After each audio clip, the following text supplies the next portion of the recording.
Welcome to the Multifamily Management Excellence Podcast. Are you interested in learning from multifamily experts and how they achieved success? Then you have come to the right place. Your host, Mike Ballard, interviews industry experts to share their stories and advice to achieving success in the multifamily industry. Our goal is to provide you with resources and tools to increase profitability and achieve success on your own multifamily journey. Welcome, everybody, to the Multifamily Management Excellence Podcast. My name is Mike Ballard. I'm a partner in Ascent Multifamily, and we are a national outsourced provider of bookkeeping services to owners and managers of property management companies throughout the country. We have about 50,000 units, and we've got two of our clients on. I'm excited to share with you their experience and what you can learn from it. Please help me introduce or help me welcome Candice and Corey Muldrow. They're the owners and founders of the M Group, and they have a number of properties, and they're going to share their story. Welcome. Thanks, Mike, for having us. Thank you, Mike. We're glad to do it. We've been working together. I can't even remember how long, probably 5 or 6 years, it seems like. Yeah, since we started our management company. So that was in 2020. 2020, yeah, time so is 2020, literally so flying. 5 years. 5 That's, years. yeah, from the very start. So tell us, before tell us about who you are before you started the management company and why, and then why you decided to get into real estate. You want to take that one, Candice? Sure. So I was in corporate America. I worked for our digital marketing company, and I worked there for almost 8 years. I moved my way up. I started with phone sales. So cold calling, phone sales, and worked my way up to become a sales trainer and then to a top department within our sales company. And then I was in more of like a partnership sales role when I exited the company. And during that time, Corey and I were starting our real estate journey. We joined a mastermind group in 2015, and we bought our first single family property right before we got married. And then we invested as limited partners in multifamily deals. And then we decided, hey, I mean, we can do this on our own. Like we can be deal sponsors and put these deals together. Corey, what were you doing at that time? She was working as a trainer and a salesperson. Sure. So I was really big into, reading at the time. And at the time, I just graduated from anesthesia school. I'm a practicing CRNA, been practicing since 2013. So a little bit of timeline here, graduated from CRNA school in 2013, and we got engaged. And then, I read this book called Rich Dad, Poor Dad, which really opened my eyes to, financial freedom. And, we made the decision to dive into real estate and go head first. So that's kind of the pinnacle or the inspiration for what we journeyed into.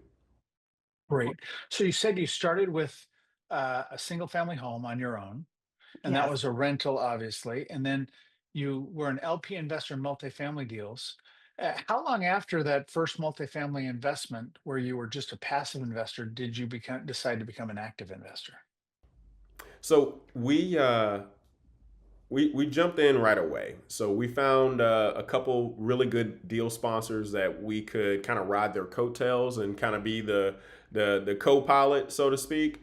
So we sat with them, we asked them questions, took them to lunch, took them to dinner, and shadowed them. And that was what really kind of gave us the confidence to move forward, is just kind of having a playbook from someone else. And then from there, we took the lead ourselves and, formed our first, LLC, syndication, and all that good stuff. And then we went after an 18-unit community here in Arlington. And we still had our jobs. So I was still Right. working for the digital marketing company, and Corey was still passing gas doing anesthesia. That's funny, passing gas. So you bought your first acquisition was an 18-unit property. Is that correct? That's correct. Yep. And did you syndicate it or did you do it all by yourself? That was a syndication. Yeah, we had about 20 24 investors in that deal. And, we were just scared, out of our minds to raise. I think at our very first rate was only 600 grand. I mean, looking at that, it's a fraction of what we raised today. But, at that time, you were so scared, and, we didn't want to mess anything up. And, but we took action, dove in, and made it happen. That's great. What was the purchase price? We bought that very first deal for somewhere in the 70s per door, and I think it was about 1.2, somewhere 1.2, and with renovation, I think it was 1.3. It was somewhere in that range. So really small deal. Got it. And did you self-manage then, or did you use a third-party manager? No, we used third party on our first deal. Like I mentioned, we were working, so Exactly. Right. we didn't have the capacity, the bandwidth of that time to manage our own property. So we found a smaller third party management company that we felt that was available to us. That we could call up anytime. Whenever we reached out to them, they reached back out right away. So we were able to establish that relationship, and we chose this management company, and they got us going. They got us going because this was our first deal. But soon after we took over, we realized, you know what? I don't think anyone is going to manage our property better than we can, or no one is going to care as much as we do. Absolutely. So decided to put a plan together for me to leave my job and for me to start our management company. Great. So before we get into that, because I want to delve into that, I want to talk to you about that was your first property, 18 units. Tell us about, how many more have you purchased since, and how many do you have today? So after the 18 units, we scaled up to 102 units, which was a significant jump. We went from raising 600 grand on our first deal to 4 million on our second deal, and then from there we went to 256 units, and that was about an $8 million raise. And then we did another 200 unit deal, and we raised about 7.5. Then from there we did a 270 unit deal, and we ended up raising 16. Our most recent transaction is 152 units, and we raised just shy of 9 million on that one. That is fantastic. I can tell you, we work with a lot of companies, and we talk to 10 times more than that, even ahead of, outside of that. And what you've done is highly successful. It is unusual for us to see somebody go from 18 to 100 to over 200, and a couple over 200 there. That is a great jump. You obviously know what you're doing. You're smart people. The crazy thing about this business, as we talk to folks like this, and as I started buying my own properties as well, is sometimes we're blessed that we don't know what we don't know, and we're not, we don't know how kind of risky that it was, but it works out, right? Yeah. I've seen it work out so many times.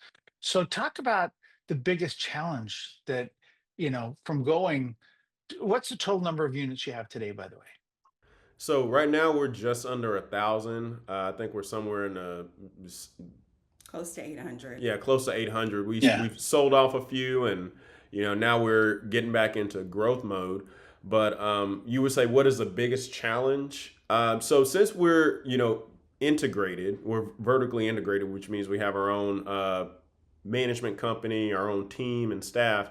I think the biggest challenge that we have is, your people, because this is a people business.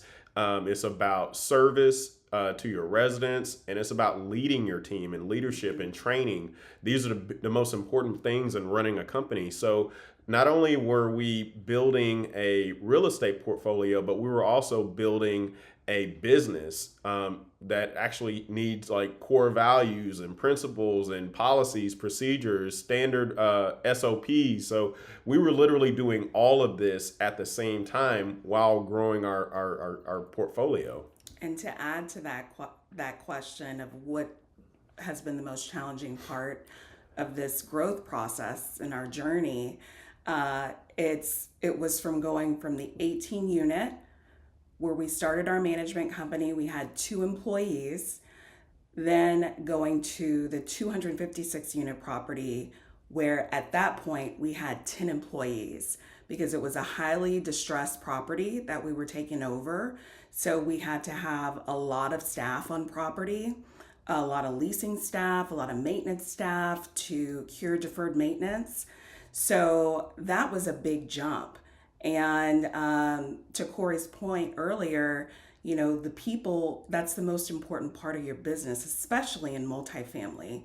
So that transition really stretched us and helped us develop the structure that we have within our company now.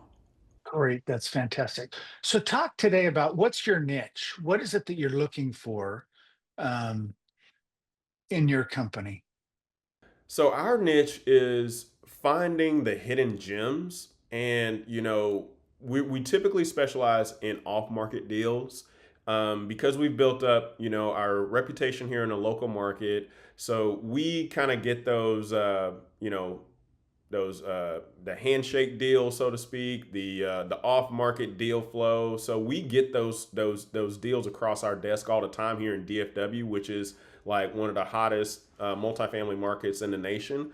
So It is. that is kind of our sweet spot, is getting the off market deals. Coupled with that, we traditionally have gone after deeply distressed deals because that's kind of our sweet spot too. Like we aren't scared of the heavy lifts. Like we can take on the roofs caving in, the rough demographics. Like we can do all of that.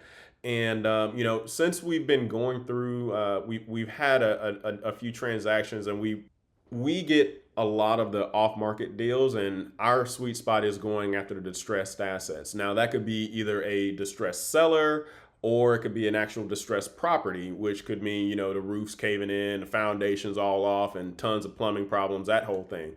So, but the real sweet spot right now in this current market is distressed sellers, which means that their loans are coming due. We just picked up Mhm. a property here and closed on it in March, where we had a seller who their back was against the wall, and we were there to help them in that situation. Yeah, they were headed to foreclosure, and we were able to Right. purchase the property right before it foreclosed. Great. Great. So was that a short time window to close? Say it was a Fannie Mae loan, and we closed it inside of 60 days. And the seller literally had to call the lender the day we executed PSA so that they wouldn't foreclose on him. So And we can also talk about our due diligence process. On this particular deal, we had a very short window to do our inspections because they were rushing us to get the contract signed. Corey, can you talk a little bit more about that? yeah, so like we literally had to complete our due diligence and execute PSA inside of 7 days, which is extremely uncommon in multifamily. Typically, there's 1 to 3 rounds. There's at least 3 rounds of PSA negotiations where you're redlining and all this stuff. And we were in the middle of a ski vacation, and we were making all of this happen. And during those times, it gets very tense. So it took some maneuvering to make sure that the deal didn't blow up and fall apart. Like because typically you have those 3 rounds of back and forth, and flexing on the Right. seller's end, flexing on the buyer's end. But I was able to, and the team we had, we were very, very good. We allowed ourselves to work together to get through that process. So um, you know, tactfully we made it through, and it worked out for everybody. But we wouldn't have Great. been able to do all that in such a short period of time, the contract negotiation within 7 days, if if we weren't where we were. So if we hadn't done, you know, and Deeply distressed we deals, hadn't and done deeply distressed deals, and we hadn't had all kinds of challenges and obstacles from term that we had to overcome to get our properties to the other side. So um, it it's just part of the process. And it was a new challenge, but we were able to get through it and get the deal closed for our investors.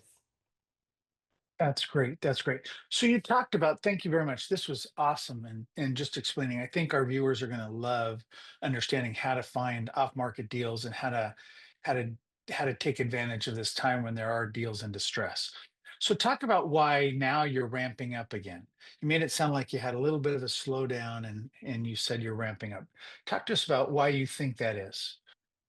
Well, I mean, if you take a look at what all happened, between 2021 and, 2022 and, finishing up in 23, we had one of the largest rate hike cycles in over 40 years. Like no one kind of saw this coming, and it stunted the market. It stunted the growth, and it put a lot of sellers and operators in defense mode. Like, hey, we gotta protect the assets. We got to get to the other side of this whole debt crisis.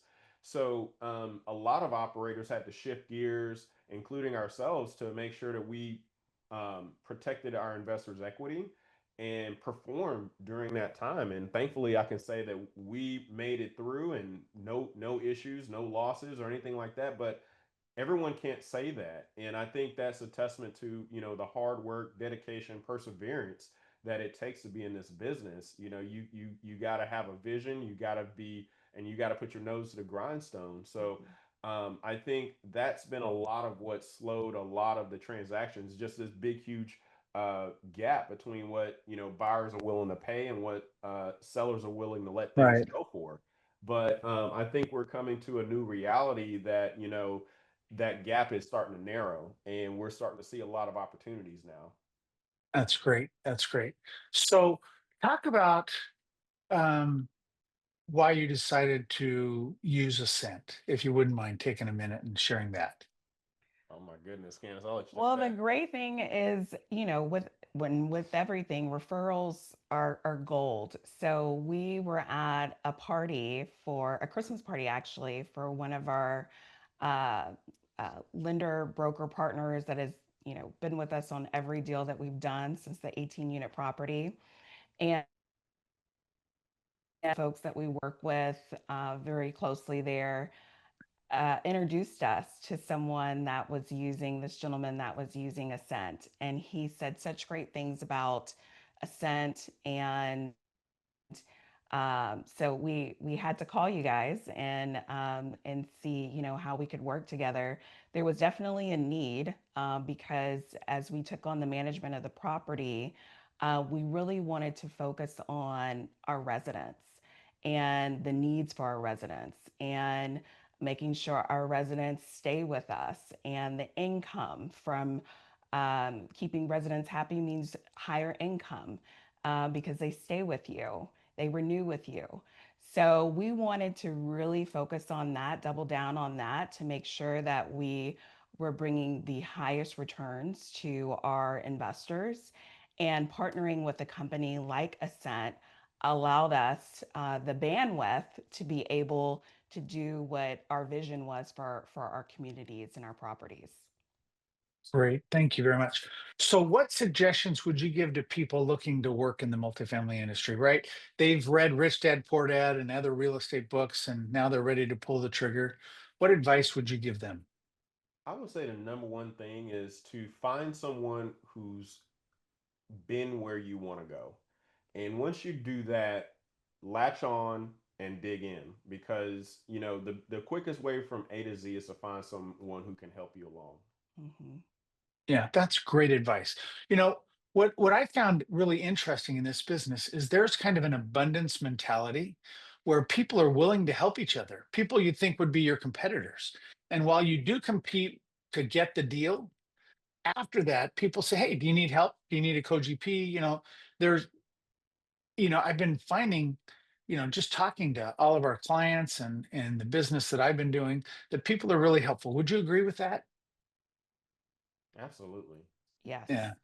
Just there's lots of people that are willing to help and give advice and mentor others.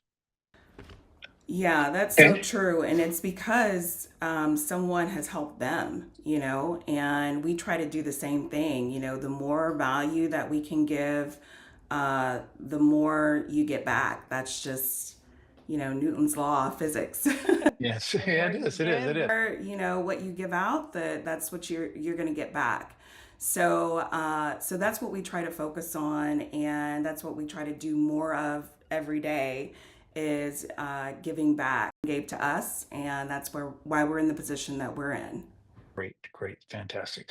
So, I always like to do a book recommendation. So, do you have a book or two you'd like to recommend to our viewers that has helped you on your journey? I would say I'm going to try to narrow it down to just two. So, Rich Dad Poor Dad, obviously, you got to have that, right? Because that gives you the core concepts of, passive income. The a book that I just read recently, and I wish I had read it sooner. 10x is better than 2x because it helps you to think bigger and align that vision, that big vision, with the actions you need to take to grow quicker. So, for our studio, for the people that are watching this, we want you to know that we will send the first 5 people that ask for a copy of that book, we'll send it to you for free. So, thank you, Corey and Candice, for that recommendation. Um, what other advice, you know, I guess one of the questions that I had, because when you- when you purchased your properties, you had to raise money from others, right? You're saying I'm raising 7 million here, 9 million there. Um, why? How does that happen? A lot of people don't get how people new to the business buying your second or third property can raise over $1 million. How did how did you feel comfortable doing that? And what advice would you give to somebody on packaging the deal and making that happen? You want to take that, Candace? Sure. So we joined education and mentorship group, and that was pivotal for us, not only to give us the confidence in moving forward with buying multifamily deals and sponsoring them ourselves, but also to raise the capital. Because Mhm. within that group, we were able to network with a lot of folks. A lot of the investors come into the group wanting to be passive, wanting to be limited partners in multifamily deals. So all Corey and I had to do was connect with them and go to events. I say all we had to do because that part was work, making sure A lot of work. It was hard. making sure that we were at every event possible. I remember one event one conference that we went to. We brought our clothes in the car with us because we didn't want to go back to the hotel. We were actually staying with my aunt at the time that lived in Houston. And we brought our clothes in the car. We were there all day from like 7 a.m. to, we would be there until the evening. So we would change in the car, and so we could keep networking at the hotel bar and at the dinners. And so those were very, very long days, but that helped establish our investor list. And it was a process. It wasn't an overnight thing. It was Mhm. going to each and every event, dedicating time for that, dedicating time to go to meetups. And then that helped us develop our list that we have now of thousands of investors. Piggyback on that, I think, to kind of summarize. I mean, this is a relationship business. So you've got to get out there. You've got to shake the hands. You've got to go to the bar. You have that constant touch, and people have to know, like, and trust you, because otherwise they're not going to write those big checks that that'll get you to the millions of dollars. You've got to have Mhm. people have to feel like they can trust you, and they have to feel like you're going to take care of them. Like, that's a big deal. So all that time that you're making deposits so that you can make the withdrawal at a later point. Great. So you said a couple things I want to build on. Number one, you talked about just the value of the ecosystem of the mentorship group right? And there are 10 different groups out there. There's, I went through RE Mentor, there's Lifestyles, there's Jake and Gino have theirs, Wheelbarrow Profit, all the guys that wrote books probably have their own mentorship group. And they all have their pros and cons. And I was surprised that the first time I went to kind of the annual meeting of our mentorship group, I met they had us stand up and they say, we want you to meet the people in front of you, beside you, and behind you. Shake your hand. That first meeting I went to, we raised two of those people ended up investing in our first deal. It was crazy, because there are people there that want to invest in real estate. And, if you can get, 14, 18, or 22% annualized returns, why not? Right? Because you can double your money in 3, 4, 5, or 6 years. And so those are awesome. Um, Talk about that second deal, the first deal that was over $1 million raise. What was the amount the largest investor put in, and what was the amount the smallest investor put in? That's a great question. So that deal was in 2019. So the largest investor was Was our us. son, was us, and I want to say there might have been 150,000 on that deal.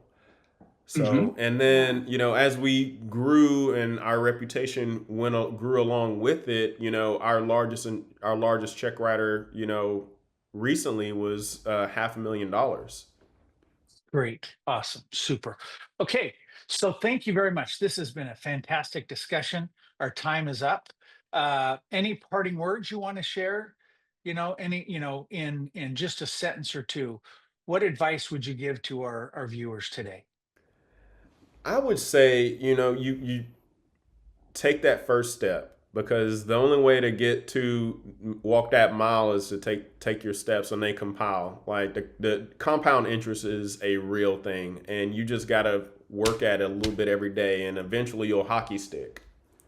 And I would say continue to invest in yourself. So continue to educate yourself, continue to learn, and continue to apply what you've learned to your business and your life. And that's something that we're living by right now. Life is better when you're improving every day and you're getting better. So that's what I would say. Super. Thank you very much. Have an awesome year. It's going to be a great year. And we thank our viewers for watching today. And we invite you to study and listen and call us and ask questions. Um, and we'll talk to you later.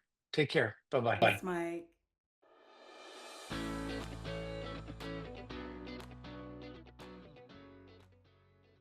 Thank you to Ascent Multifamily Accounting for making this podcast possible. Ascent has a team of multifamily accounting experts that provide outsourced bookkeeping for multifamily management companies. To learn more about Ascent Multifamily Accounting, go to multifamilyaccounting.com. We hope you have enjoyed listening to the Multifamily Excellence podcast. If you want to hear more from multifamily experts like this, you can find our podcast on Apple Podcasts and YouTube. We appreciate your support and can't wait to have you join us again for our next episode. Until then, take care.